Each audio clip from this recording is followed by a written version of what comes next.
was the funny man. How many of us have them? Funny man, comedian, actor. Before we go any further, Tommy Davidson. Yo, he worse than Paul. Yo, he worse than Paul Mooney, man. Real rap. He's oh, like, anybody worse than that? Bruh, no. He's Jack Sparrow. He what? He's Jack Sparrow. I don't know who that is. I'm a little. Pirates of the Caribbean. Nah, I knew who it was. I'm just a little. I was playing a little slow just now. Okay. Yo, man. First of all, I gotta say that was a crazy show, man. I gotta be here tomorrow, man. Man, please come through. Most definitely, man. You know, it's like I had some stuff in my head already, though. We gonna come from the off the cuff. He just checked out, for those that may be listening, and looking at this. He was checking out the science of my shirt. Of course. You know, you got it happening. You got it happening. Oh, you got it happening. What we have here is we have the Olmecs, right here. He don't know nothing about that, man. That's the Olmecs. So who are the Olmecs? Well, the Olmecs are some stone statues that were left in what is today Costa Rica and Panama. But it's proof that the Africans were in Northern America before Columbus. before Columbus and the Americans, which stands to reason because the Moors gave them the navigational instruments and the navigational knowledge to know where that stuff was first. But truthfully, the reason why the Portuguese started the slave trade, it made all the sense in the world because they were the first ones to know that stuff was over there. And Christopher Columbus, as we know of, Christopher Columbus was one of the first actual slavers to go up and down that coast. So it stands to reason. But actually he was lost. Exactly. He was lost, and he had Moorish captains. So he didn't know where he was or if he was even going to be able to re-find him. This night right here, which one is in the middle. That's Tutankhamun's sarcophagus. You going to leave. Okay. You got to leave, baby, if you can't be quiet. What's wrong with her? Come on, let's go. You got a baby. You can't laugh through this. Come on. What's wrong? Excuse me. What's wrong? Let's go. Come on. You got to go home, but you got to go out here. I got to go home. Why? So funny. Oh, You're so funny. Got her captured. talk about Right, me? Wow, let me tell you. Yeah. Where you from, babe?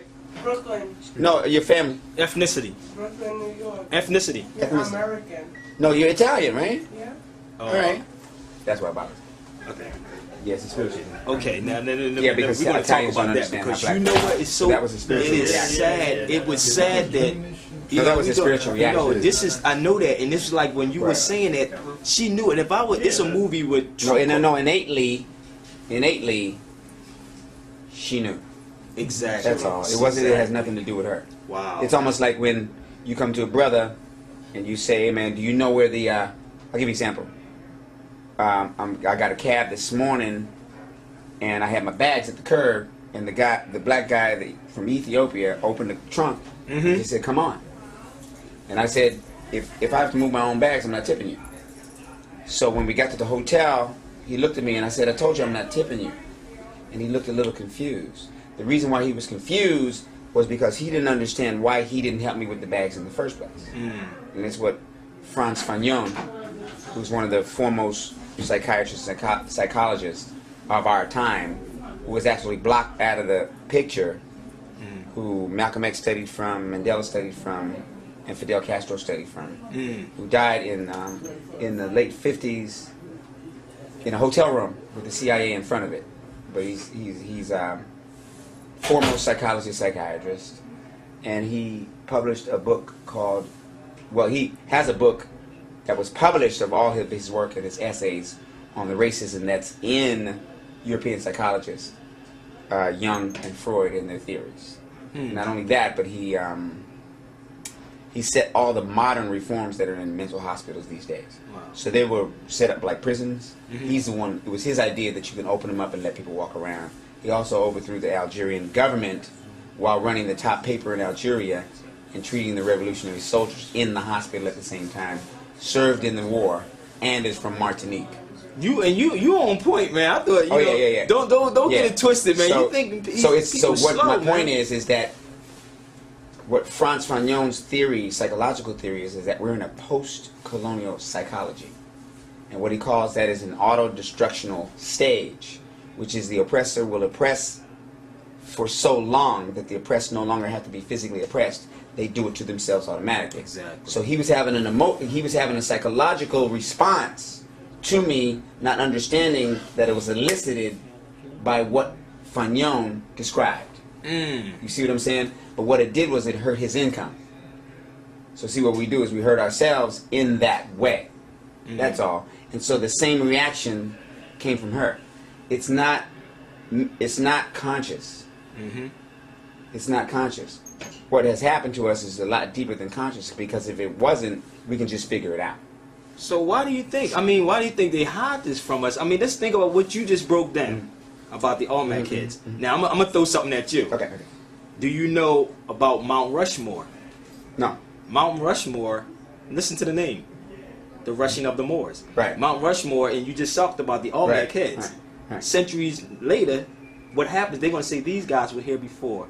Right. The same way they did with this. Right. But we were already here. And it was funny that she was sitting there laughing, because there's a movie, I do radio also. The movie with and I would Christopher love Walken, for you to get on this he did the radio scene show where with he me, said, man. "You black Moors." I saw it. Exactly. He said the True Sicilians romance. were spawned by niggas, and Yeah, the Moors are niggas. True and romance. it's like, why, and they try to True suppress romance. it. And this is why I love what you said earlier about the whole internet piece, how we're pushing this stuff out on the internet.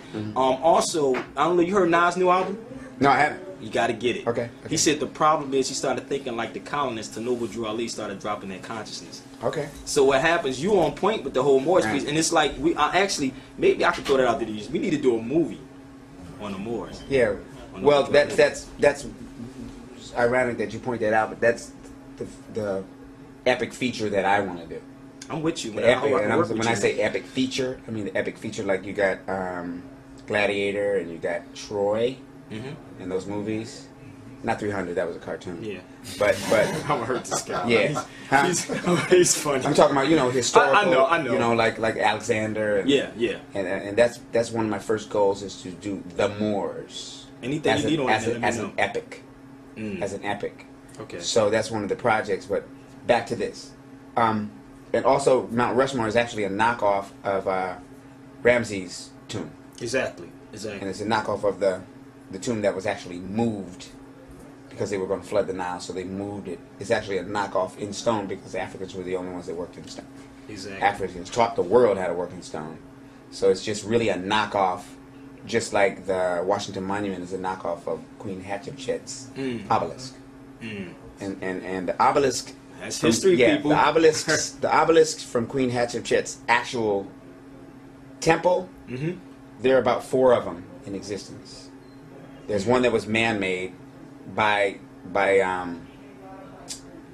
Benjamin Banneker. Big Ben Bay. Right, whose father was actually Dogon, whose grandfather was Dogon. So he understood astrology, and he understood irrigation, and he understood those ancient arts. Thusly, that's why he wrote the first American almanac. Almanac, exactly. He was able to do that through that knowledge.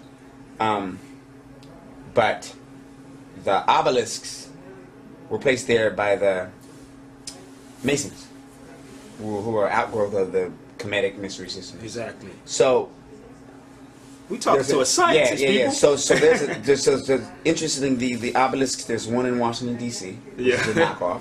Yeah, we just came from there. Okay, but there's one in front of the Champs Leon in Paris. There's one in front of the Vatican.